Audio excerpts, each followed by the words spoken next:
ఇదేరా తన కథ. తన లైఫ్లో ఇంత ఘోరం జరిగిందా? మనసులో అంత బాధ నుంచుకొని పైకి నవ్వుతూ కనిపిస్తోంది. ముందు నేను అలాగే అనుకున్నాను. పట్టించుకునే వాళ్ళు లేనప్పుడు సమాజాన్ని ఎదిరించి మరీ తన జీవితాన్ని సాగిస్తోంది. ఏదేమైనా నీ లవరు నువ్వు పెళ్లి చేసుకోబోయే అమ్మాయి. నువ్వు తన్ని సపోర్ట్ చేసి మాట్లాడుతున్నావు, మాట్లాడు. కానీ ఒక విషయం నీకు చెప్పాలనుకుంటున్నాను. తనకంటూ ఎవరూ లేరు. తన ప్రపంచమే నువ్వవ్వు. తన కళ్ళల్లో నుండి చుక్క కన్నీళ్లు కూడా రానివ్వకు. తనని నువ్వెప్పుడు సంతోషంగా చూసుకోవాలి, సరేనా?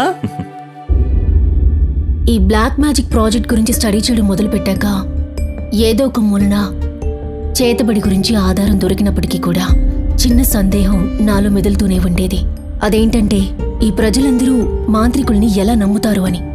ఇదిలా కొనసాగుతుండగా ప్రత్యక్ష సాక్షిగా నాకొక వ్యక్తి దొరికారు. అదెవరంటే అథర్వ. తను అందరితోనూ సామాన్యంగా కలిసిమెలిసి తిరిగే వ్యక్తి. కానీ అతను పుట్టిన ఊర్లో అక్కడున్న జనం అంతా తనని దేవుళ్లా గౌరవిస్తారు. అక్కడ జరిగిన పూజలు అభిషేకాలు చూసి ఒక క్షణం నన్ను నేను మర్చిపోయి అతని పూజల్లో ఐక్యమైపోయాను. అప్పుడు నాకు అర్థమైంది, ఒక మనిషిని పరిస్థితిని బట్టి తేలికగా ఆకట్టుకోవచ్చు అని, ఎవరినైనా సరే సులభంగా నమ్మించొచ్చు అని. అందులోనూ చాలా సున్నితమైన మనసు కలిగిన వారిని మాయా మంత్రాలతో చాలా సులభంగా లొంగదీసుకోవచ్చు. Well, I go through a submission and ఇందులో చర్చ తప్ప రైటా అనేది కాదు, యునో. ఇది యథార్థ వివరణ అని నమ్మకాన్ని కలిగేలా చెయ్యాలి. What I like about this submission of yours, నువ్వు ఇన్వెస్టిగేషన్ జర్నలిజం కంటే ఇంక్విజిటివ్ జర్నలిజం చేస్తే చాలా బాగుంటుంది. అది నీకు ఉపయోగపడుతుంది. All the best. Very good. Thank you sir. Rachitha, sir, నీ నుదుటి మీద గీతలు అర్ధసత్యాన్ని చెబుతున్నాయి. నిజమైన బాధను బయట పెట్టలేదు. ఐ మీన్ వాట్, నీ పర్సనల్ లైఫ్లో మనశ్శాంతి అనేది చాలా ముఖ్యమని గుర్తుపెట్టుకోవాలి. All right, may you need a peace. Good luck. Thank you sir. Have a good life. మామా, సంతోషంగా వెళ్ళి చెప్పు, తను కూడా ఓకే ఉంటుంది. ప్రాబ్లం సాల్వ్ అవుతుంది. మంచి పెళ్లి విందు భోజనం పెట్టు. చూడు, ఎక్కువ లాక్కుండా త్వరగా చెప్పే. All the best. ఈ రోజు నాకు అదే పని. అనుష్క కోహ్లీ జంటలా ఉండాలి. చూడమ్మా, ఇంతవరకు నేను నిన్నేమీ అడగలేదు. నేను చెప్పిన మాట వింటావా?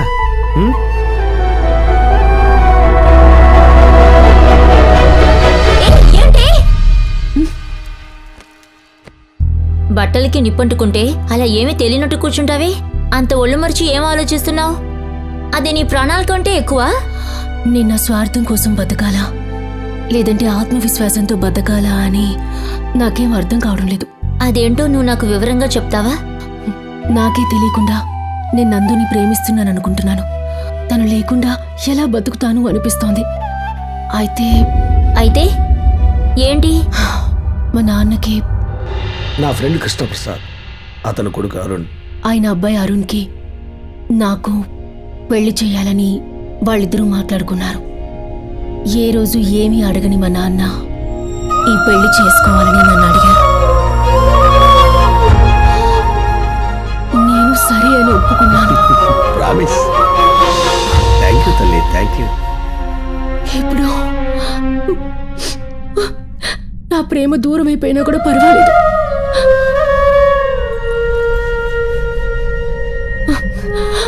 మా నాన్నకిచ్చిన మాటని నేను నిలబెట్టుకోవాలి. అప్పుడే మా నాన్న ఆత్మకి శాంతి కలుగుతుంది.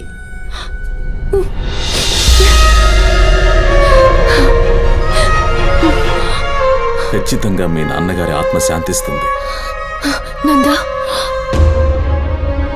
మన ఇష్టాలతో పని లేకుండా మనల్ని ఇష్టపడే వాళ్ళ ఇష్టాలని గౌరవించి వాళ్ళు పడే తృప్తి సంతోషాల కోసం మనం త్యాగం చేయాల్సి ఉంటుంది. మీ తండ్రి ఆశయాలని నేను ముందుండి నెరవేరుస్తాను. మీరింకేమీ ఆలోచించొద్దు. ఆ అబ్బాయే మీకు లైఫ్ పార్ట్నర్గా వస్తాడు.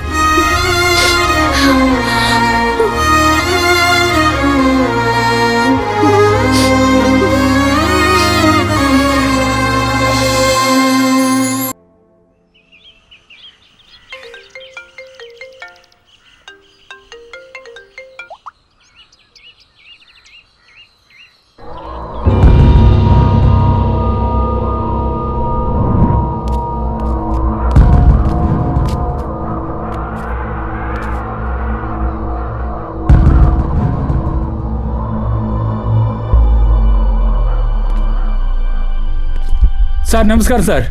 ఈ గోడౌన్ దగ్గర ఒక డెడ్ బాడీ దొరికింది సార్. ఫోరెన్సిక్ డిపార్ట్మెంట్ వాళ్ళు కూడా వచ్చారు. Sir okay sir, okay sir.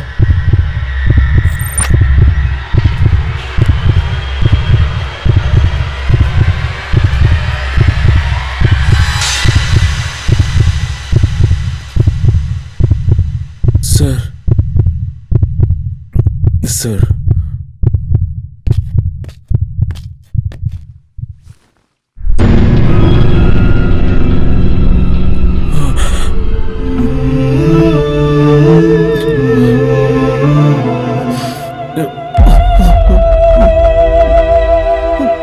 నువ్వేం దిగులు పడకరా.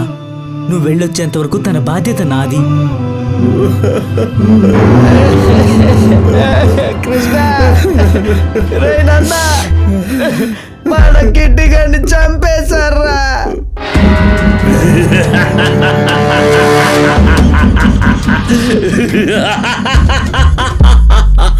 వాళ్ళని ప్రాణంతో వదలొద్దురా.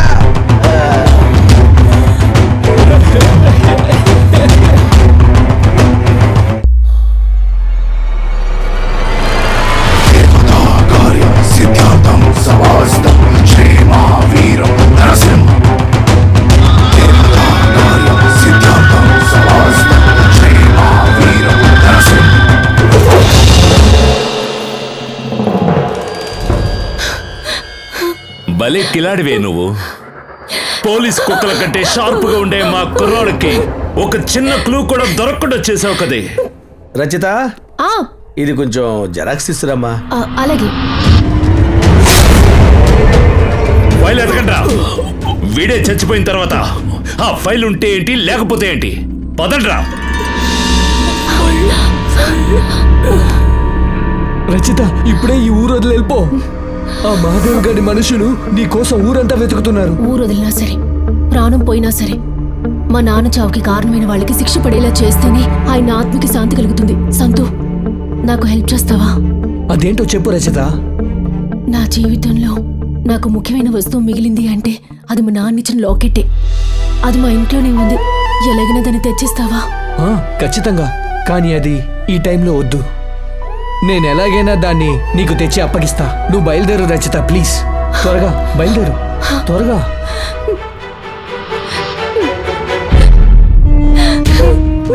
అంటే ఫాదర్ కి పెన్షన్ డబ్బులు వచ్చే అడ్రస్ లో నువ్వు దొరికిపోయావు. పాపం. నా మీద వ్యతిరేకంగా కేసు పెట్టి సాక్ష్యం చెప్పేంత ధైర్యం ఉందా నీకు? చూడు, నా కళ్ళు చూడు.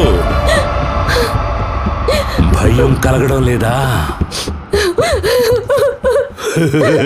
చూడండిరా, భయం వేస్తోందట్రా.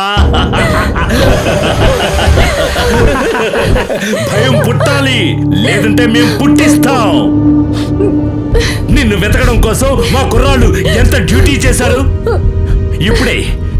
ఇప్పుడే నీ పేగులు తీసి హారంలా వేసుకుంటాను మెళ్ళో. నన్నే జైలుకు పంపించాలని చూస్తావా? ఇలాగే మీ నాన్న కూడా అనుకున్నాడు. గొప్ప నిజాయితీ నాన్న. ఏయ్, నీకు అదే గతి.